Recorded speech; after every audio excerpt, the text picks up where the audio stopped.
Olá, queridos alunos! Estamos aqui hoje para falar sobre o gênero textual História em Quadrinhos. Vamos lá! Mas na realidade, o que são as histórias em quadrinhos, né? O que podemos dizer delas? Origem, né? Vamos primeiro partir do princípio da origem dela. Podemos associar, né, as histórias em quadrinhos com as pinturas rupestres que os seres humanos usavam, né, há 35 mil anos atrás, como forma de representação, para contar, para relatar o cotidiano, né, com explicações e sequências dos acontecimentos aí. O jornal foi um meio de comunicação muito forte e muito importante para esse gênero, tá? Na virada do século XIX para o século XX, esse meio de comunicação, ele se tornou muito forte. E com isso, ele fez com que esse gênero, a história em quadrinhos, ela fosse imensamente conhecida em todo o mundo, tá? E o mais legal é que até hoje, né, nós temos a empatia por esse gênero, né? Vem desde de criança como até os idosos se encantam hoje ainda pelo gênero história em quadrinho, tá? É um gênero que a gente convive desde pequeno e nos encantou e nos encanta até hoje mesmo. O contexto histórico.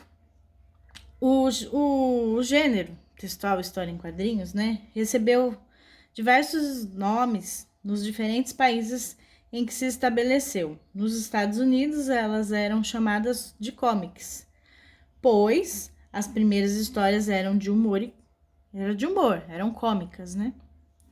Na Itália, já ganharam o nome de balãozinhos ou fumacinhas, que indicam a fala das personagens, devido aos balãozinhos, né, de fala.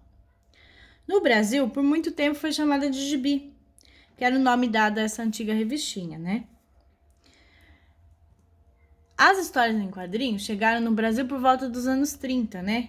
Aí nós temos alguns heróis da época, Flash Gordon, Mandrake, Tarzan, entre outros, tá? Mas ela só veio ganhar força no mercado editorial brasileiro em meados do século 60, que foi realmente dado aí a faixa etária de crianças e adolescentes com o intuito de entretê-las, né? As características do gênero. Trata-se de uma narrativa visual. Há um emprego de uma linguagem mista, né? Então, trabalha-se muito a linguagem verbal, que são as palavras, juntamente com a linguagem não verbal, que são as imagens. Essa narrativa visual ela é contada através de quadros que seguem uma sequência de acontecimentos. Quadro ou requadro é justamente a moldura da história em quadrinho. Neste quadro vai se desenrolar a cena, né?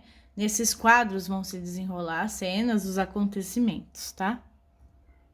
A legenda ou recordatório.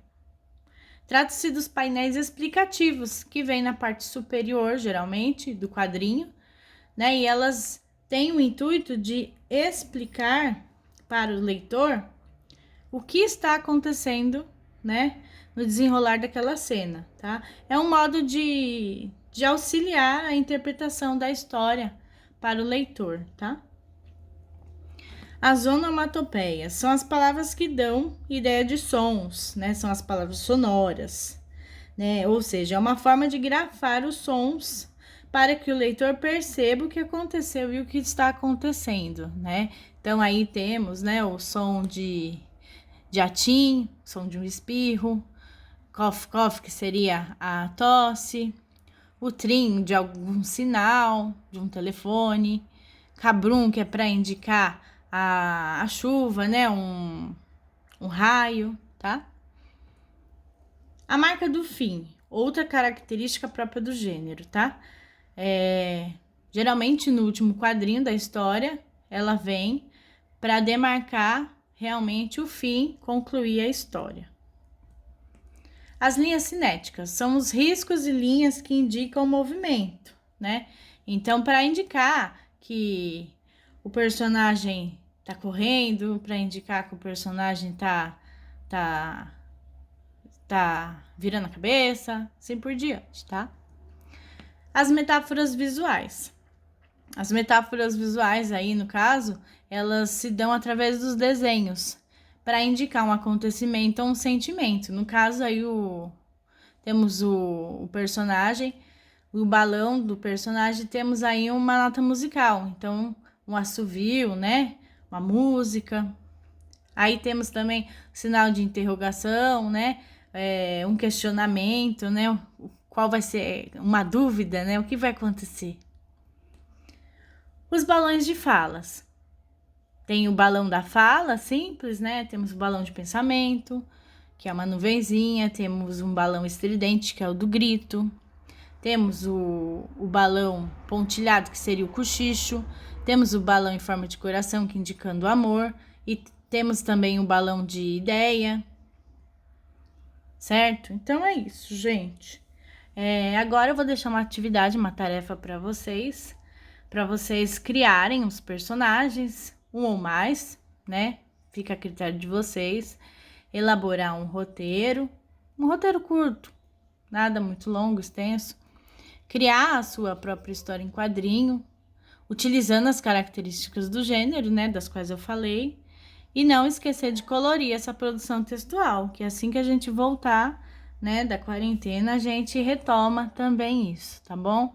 Espero que vocês tenham gostado da aula. Estou com muita saudade. Se cuidem. E é isso, então. Um beijo a todos e até a próxima. Bye, bye.